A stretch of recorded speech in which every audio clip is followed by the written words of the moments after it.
Hello, Phil here from Wings of Pegasus and welcome to another analysis video. If you enjoy this video, please give it a thumbs up and subscribe. On the agenda tonight we have Greta Van Fleet, and this is going to be coming from just a couple of months ago from their performance on Saturday Night Live, and they're going to be playing through You're the One. And there's a few things that I want to bring up in this video as well to do with the band, but let's get into this performance and see how the guys get on.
I'm just going to jump in here because we've got a fair way into the track so we get a good vibe as to what's going on. The first thing to point out really is that the bassist is playing keys here, and I've got a sub here in this studio setup and I can't hear a lot of bass going on. I think it is in there but really low on the mix, so it means that we don't really get that booming bass sound that's really going to fill in a lot of that lower frequency. And Greta Van Fleet seem to be all over the internet at the moment, and I did one other video on them a while ago just saying about not comparing them to Led Zeppelin, because a lot of people were doing that and are still doing that. Considering their sound, it's understandable with the vocal phrasings in there, some of the mannerisms as well, and just that overall sound, comparing them to Led Zeppelin, who, I mean, for some people are the best of the best. So it is really comparing them with something that you think, well, there is no comparison because they're totally different, especially considering that these guys are still pretty much starting out. They haven't had that whole long career. And let me just dig into the reason why I'm doing this video tonight, because I don't watch reaction videos on YouTube or critiques of bands, because I just look at the bands that are suggested on my channel and those are the videos that I spend my time on. But across the board there's always bands and artists, singer-songwriters as well, that all have things in common that you can analyze and look at why they're at the top of their tree in their genre, because they're all doing these particular things right. And that goes across the board for so many different genres.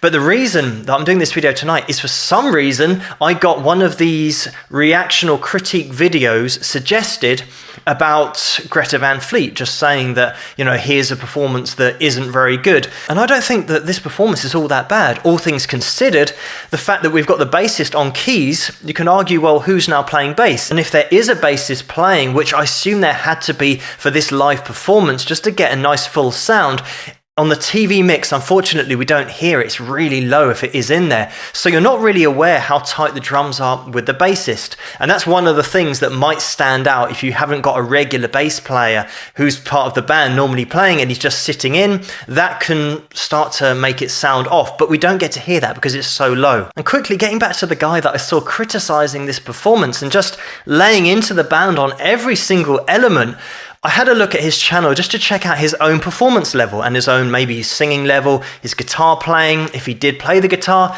and sure enough there were no videos on there. And even worse, the start date of the YouTube channel was about a year ago.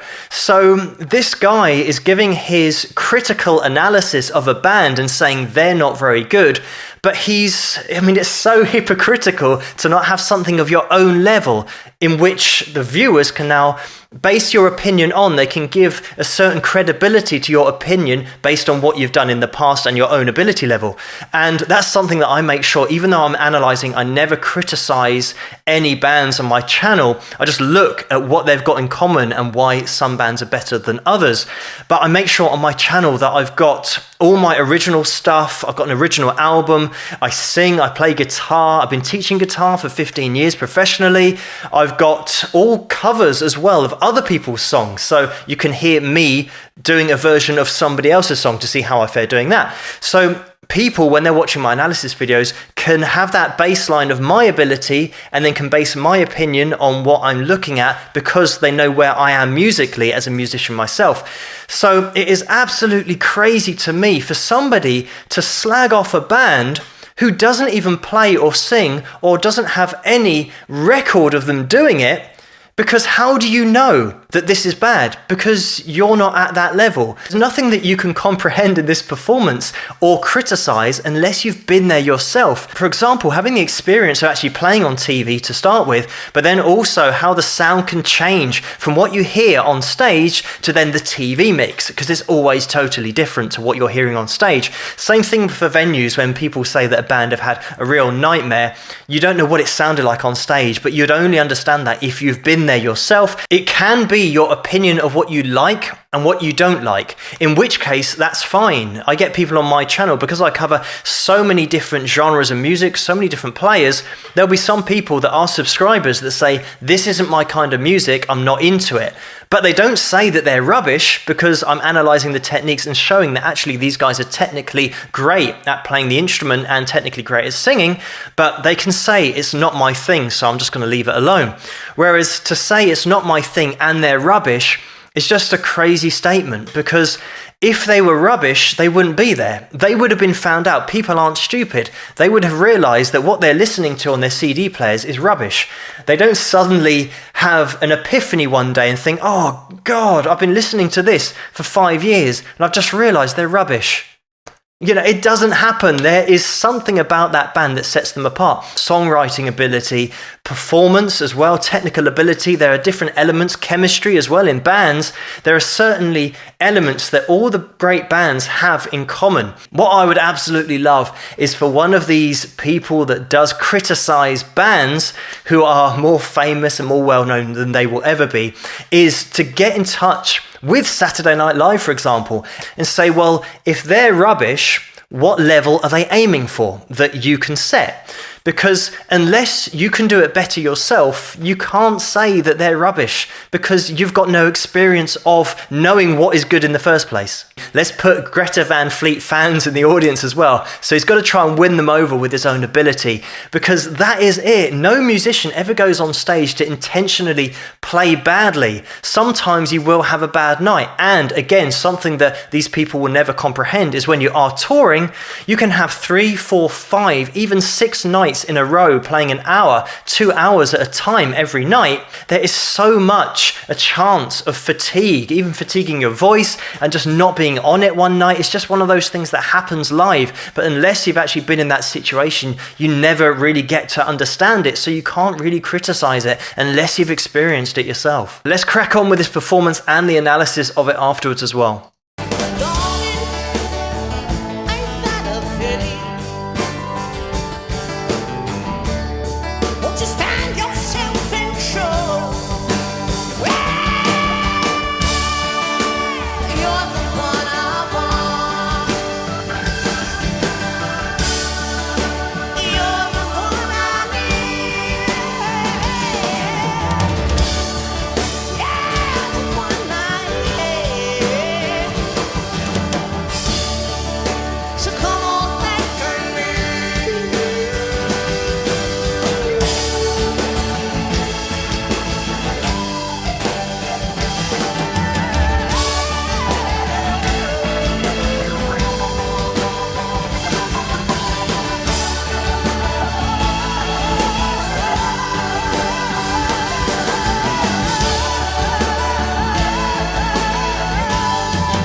Right, so let's dive into this from an analytical point of view, because first of all, I mean, Josh's vocals are always going to be front and center, literally, because of his tone, but also very much the range that he sings in. You know, he's hitting notes up here. We're talking about D's above high C. Everyone is so obsessed with high C, but then hitting a D above that, he's got some serious range in terms of how high he can go. I haven't really heard him sing too low, so maybe that's just where his voice sits and where his vocal cords like to be, but it certainly gives it that unique sound, and obviously it's in that same range that the other band that I mentioned before would have sung in. But getting back to Greta Van Fleet, because guitar wise here we've just really got chords strumming, there's not any lead breaks, so I can't really dissect too much about the technical aspects of playing lead guitar, but just on the rhythm, of course, you've got to get your chords nice and clean. And I can see how this was suggested to me or requested as looking at a bad performance, because the vocal is live. And this is something that now, actually, watching a lot of music videos from the current generation, it is so refreshing to hear a live vocal that might be a bit pitchy, it might be a bit off, because they're singing live. And I think everyone that's watching this that's had any history or background in music production and working with Logic or GarageBand or Cubase will be able to tell the auto-tune effect a mile off. As soon as you hear it, it changes the sound of the voice. You can tell instantly. It just absolutely starts to ruin a performance because you can just hear the auto-tune and not the sound of the singer's voice and their own unique sound that they've got. Josh, the way that he throws his voice around, again, he's got a really relaxed way of singing, and that comes across when he's hitting these high notes. Because he's so relaxed, he can hit these notes without any tension, but because of that relaxed nature, it means that he does throw his voice around a little bit. Interestingly, there was a little section that was maybe more instrumental where Josh was throwing together a 3 or 4 note vocal melody that he then repeated 3 or 4 times, and the pitch was absolutely spot on. So this guy can sing, but because he's so relaxed and he's so into the performance, he's not worrying about being exactly on pitch the whole time. And I would much rather watch a singer who's relaxed on stage, confident in his own ability, than somebody who's going to either sing through auto-tune or is going to mime to a whole backing track. This brings me again back to another really important point where somebody would say, like this particular YouTube creator would say, that this is rubbish. Again, a ridiculous blanket statement, but it is rubbish compared to what? Compared to you watching a band who are miming. Maybe that's what he's comparing it to, because unfortunately nowadays the default is pre-recorded and miming. Rarely will you get a full live performance like this. Unfortunately, there are still shows that are doing this. So many TV shows are just automatically going to a backing track and at most just having one live vocal, and all the backing vocals are still on that backing track. So it's great that we have shows where you can actually check out a full live performance, but people have been so brainwashed into hearing such top quality live stuff that's actually pre-recorded. When they do hear something live, they think it's rubbish because they're used to hearing that CD quality fakery of live performance. So it's great to hear a band that are slightly off because it adds character to it, but also it shows you they are playing live. I have got a lot of time for these guys. Being a musician myself, you can empathize with just wanting to play live and doing things genuinely. And if it means that one night you might be slightly off, then so be it. It's worth the risk to just put everything out there honestly. And I know that this video has been a totally different kind of video for my channel, but I just wanted to put this out there, especially after seeing this video last night. And what I want to just emphasize as a closing point, really, that when you watch a band or anything in your life that you watch that you don't like, that is your opinion, and you're entitled to that opinion for not liking something. The great thing about music is that you can just press the stop button and you don't have to listen to it anymore. So having that opinion, there's nothing wrong with it. I get people on my channel, like I said, that it isn't their kind of music, but they can see the technical difficulty of what the player's doing, even though in their opinion they don't like it. The problem that arises always is listening to music objectively is so difficult because people attribute emotion to opinion. So somebody that's got an opinion about a band think, oh, this is a great band. It makes them feel good. It's an emotion. If a person doesn't like that band, they're going to have an emotion of not liking that band. And they'll say, I don't like this band. They're rubbish. You don't like a band. And somebody else does like a band, which is fine. That's just people's taste. Don't listen to that band if you don't like that band. And if you do like the band, listen to them. But don't start arguing because somebody that loves a band, loves a particular sound or genre of music, there'll be somebody else who loves another band who are the total opposite. So of course that means that you've got two totally polar opposite views. And unfortunately, you see it all the time on YouTube comments where you'll have one person saying, I love this band. Another person will say, I think this band's rubbish.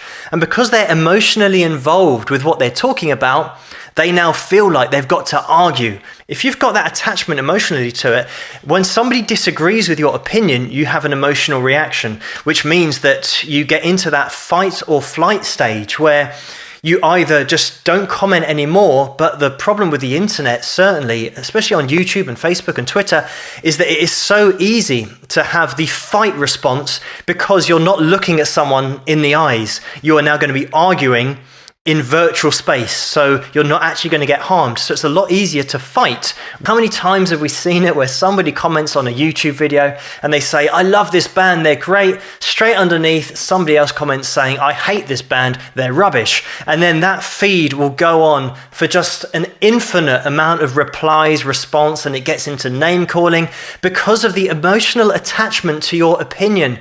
You don't need an emotional attachment to have an opinion.